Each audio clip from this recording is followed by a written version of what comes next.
Hi everyone! Today I'm going to take a look at Overwatch 2, a popular first-person shooter game that came out last year. Now, if you guys have seen some of my other reviews, you know that as a rule, I don't like first-person shooter games. So stay tuned for this one, because you might be surprised that I'm starting to change my mind. And before I forget, if you haven't already, please take a minute to subscribe. There are so many shooting games, so obviously there's a big market for it.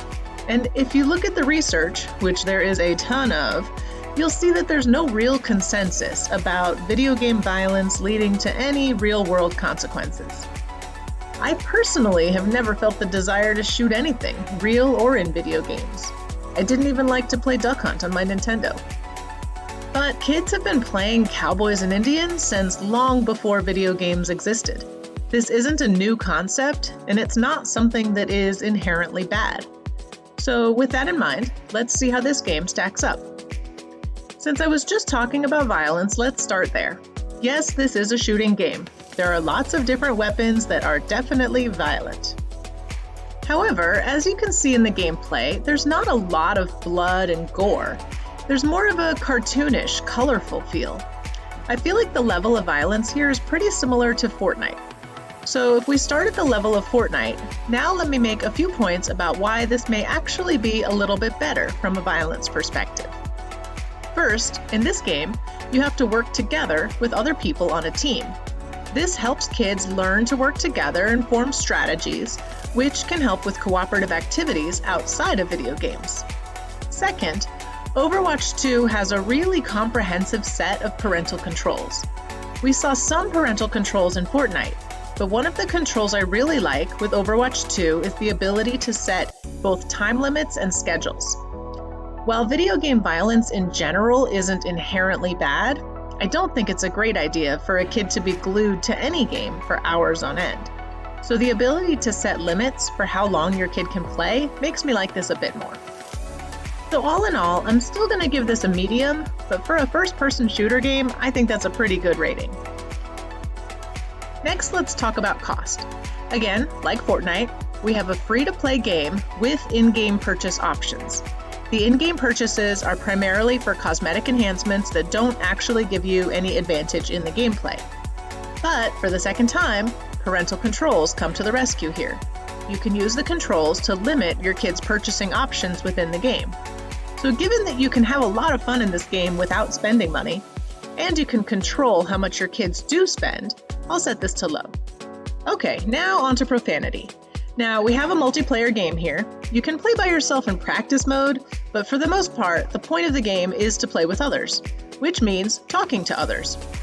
The game has both text chat and voice chat, but once again, parental controls. You can totally mute your kids' ability to chat, or you can limit who they can chat with.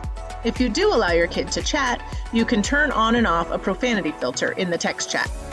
So there is still some risk, but it's moderately controlled with the options you have.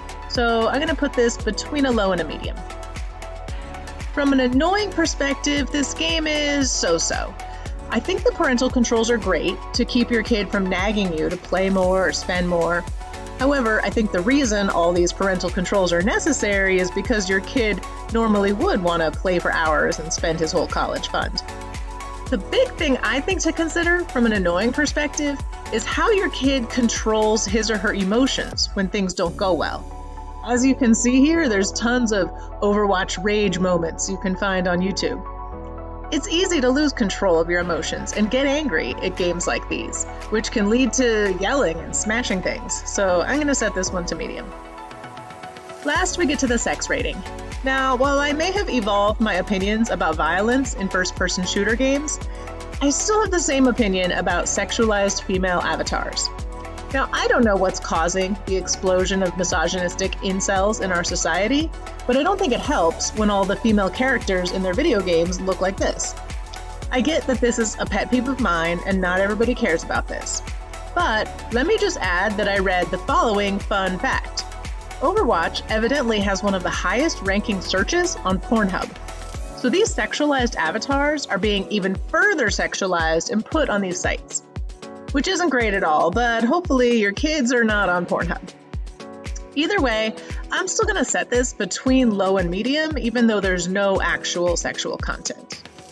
So all in all, this isn't the worst choice in video games.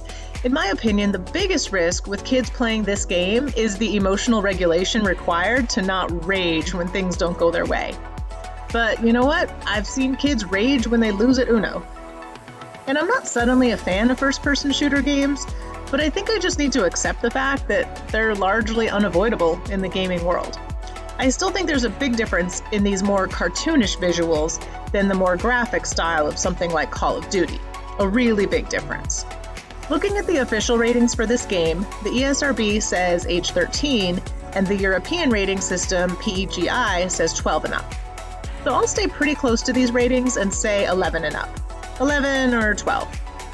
As always, it depends on your kid, and it really depends on how you set up your parental controls.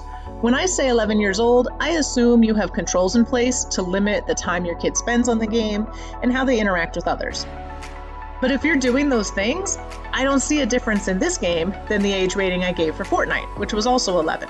So what do you guys think? Do you agree or not? Every video I post, it seems like people strongly disagree, but on both sides. Someone will say the age is way too low, and then someone else will say it's way too high. So I can't please everyone. So that's all I have for today. I hope you liked it, and don't forget to subscribe to see more reviews of what other games, shows, and more are okay for your kids. See you next time.